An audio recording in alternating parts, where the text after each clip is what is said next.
MD জিহাদ আপনি লিখেছেন, ভাই মোরতাদ হয়ে গেলেও কি তার সঙ্গে আগের মতো সম্পর্ক রাখতে হবে? সাধারণ কাফিরের সাথে সম্পর্ক স্বাভাবিক রাখতে হবে যদি তারা আমাদের রক্ত সম্পর্কীয় কেউ হয়, বাবা মা ভাই বোন। তারা যদি সাধারণ অমুসলিম হয় তাহলেও তাদের সাথে সুসম্পর্ক বজায় রাখা, আত্মীয় হিসাবে তাদের কল্যাণ কামনা করা, তাদের সাথে সম্পর্ক রক্ষা করে চলা, এগুলো আমাদের কর্তব্য বা শরিয়া নির্দেশিত। কিন্তু মোরতাদ হয়ে যাওয়াটা সাধারণ কাফের হওয়ার মতো নয়, বরং এটা কুফুরির সর্বোচ্চ জঘন্য স্তর।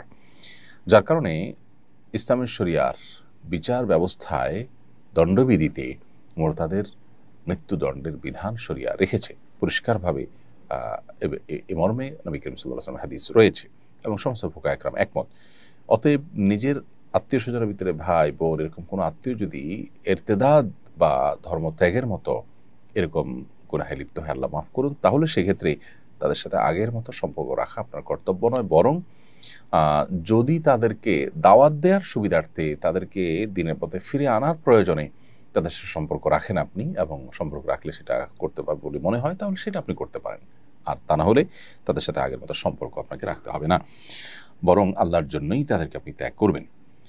কলি আখতার আপনি লিখেছেন, আমার একজন আত্মীয় মসজিদে নামাজ পড়ে না, কারণ ইমামের পড়া শুদ্ধ হয় না, বাড়িতেই পড়ে, এ ব্যাপারে কিছু বলুন।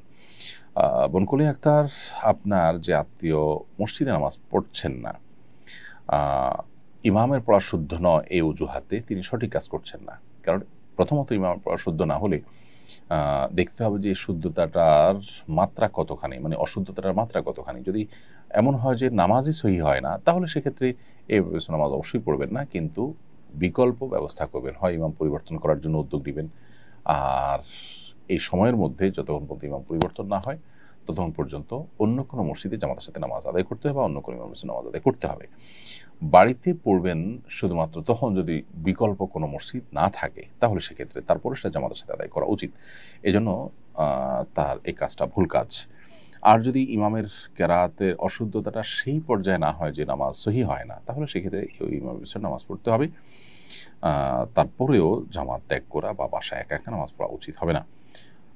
এরপর প্রশ্ন হলো, আমার হাজবেন্ড রেশন পায় প্রতি মাসে, রেশন চাকুরিজীবী এবং তার স্ত্রী সন্তানের জন্য দেয়া হয়। আমার শাশুড়ি বলেছেন কিছু রেশন ওনাকে দিতে, এরপর থেকে অর্ধেক আমরা রেখে বাকি অর্ধেক তাকে দেই। 1 মাসের রেশন দিয়ে পুরো পরিবার চলা যায়, কিন্তু আমার শাশুড়ি রেশনের বাকি অর্ধেকও চাইছেন আত্মীয়দের দেওয়ার জন্য। আমার হাজবেন্ড তাও দিতে চান, মা কিছু চাইলে সে না করতে পারে না। কিন্তু প্রশ্ন হলো, আমার শাশুড়ির আবদার গ্রহণযোগ্য কিনা।